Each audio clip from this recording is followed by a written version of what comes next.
Bonjour à tous, alors nous poursuivons aujourd'hui à la quête de notre légende personnelle, la première étape qui est de définir sa mission de vie.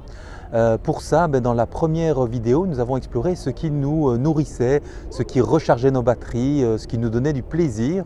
Et j'ai adoré lire vos commentaires et si je les parcours comme ça rapidement, en tout cas ce que j'en ai reçu, il y avait plusieurs commentaires qui tournaient autour de la notion de nature, de se ressourcer, d'être dans des beaux environnements, dans des choses qui nous apaisent, qui sont harmonieuses.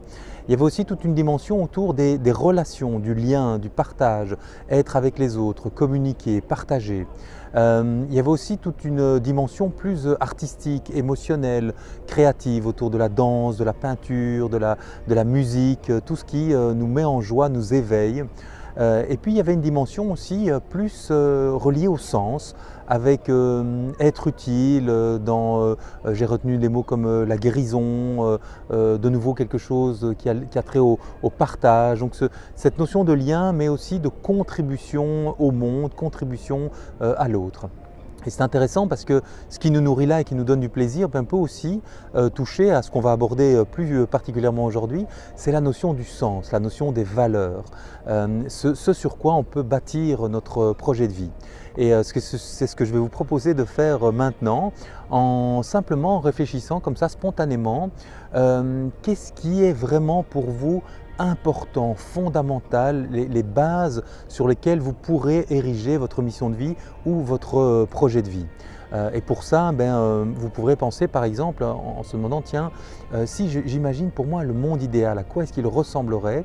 Sans doute que si vous pensiez aux premiers éléments qui vous viennent, eh bien ces éléments sont en lien avec ce qui vous bâtit, avec ce qui fait vraiment sens pour vous.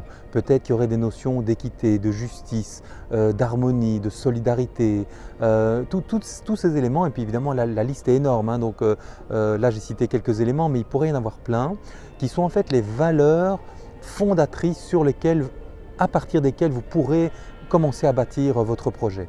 Si on prenait la chose dans l'autre sens, on pourrait se dire, tiens, si cette dimension manquait, par exemple la dimension de justice ou de solidarité dans mon projet, est-ce que je pourrais vivre avec? Si ma réponse est non, c'est que sans doute on touche là à une valeur fondamentale pour vous qu'il est important de faire vivre dans votre projet. Alors vous pouvez vous poser la question par rapport à ce que vous vivez aujourd'hui, est-ce que vous retrouvez déjà ces éléments? Ou bien, si je me projette dans mon projet futur, est-ce que ces éléments s'y retrouvent également? Voilà, juste petite introspection comme ça de quelques secondes et je vous invite, comme dans la vidéo d'il y a quelques jours sur lesquels vous avez commenté, de poursuivre ici le petit jeu entre nous, l'exercice, en notant quelles sont ces valeurs fondamentales qui pour vous sont vraiment fondatrices de votre vie et évidemment sur lesquelles vont se greffer votre projet de vie. Voilà, donc merci déjà de vos commentaires. Je continuerai à les lire et à les commenter dans la vidéo suivante. Et alors pour nous relier quand même à la dimension de plaisir de la vidéo précédente. Salut. Voilà, excellent. Voilà, pour se relier à la notion de plaisir dont on parlait, eh bien, on vient d'en avoir un petit extrait. Voilà, le monde est bien fait. On a entendu « Je vous aime »,« On vous aime », c'est magnifique. Ici, je suis donc à Paris, voilà, ville dans laquelle j'aurai le plaisir dès demain de co-animer le stage Définir sa mission de vie avec Sophie Lallemand et un groupe de participants où on va justement explorer ces différentes dimensions qu'on est occupé à explorer ici de manière rapide et un peu plus festive en vidéo, alors qu'on va peut-être le vivre de manière un peu plus en profondeur en allant chercher un peu plus loin.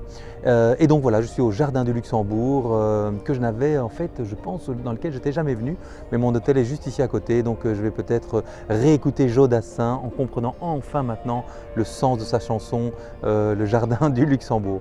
Sur ces belles paroles profondes et puissantes, je vous souhaite un très beau week-end à l'image du ciel qui est derrière nous et à très bientôt pour la suite de notre exploration de notre légende personnelle. Bye bye.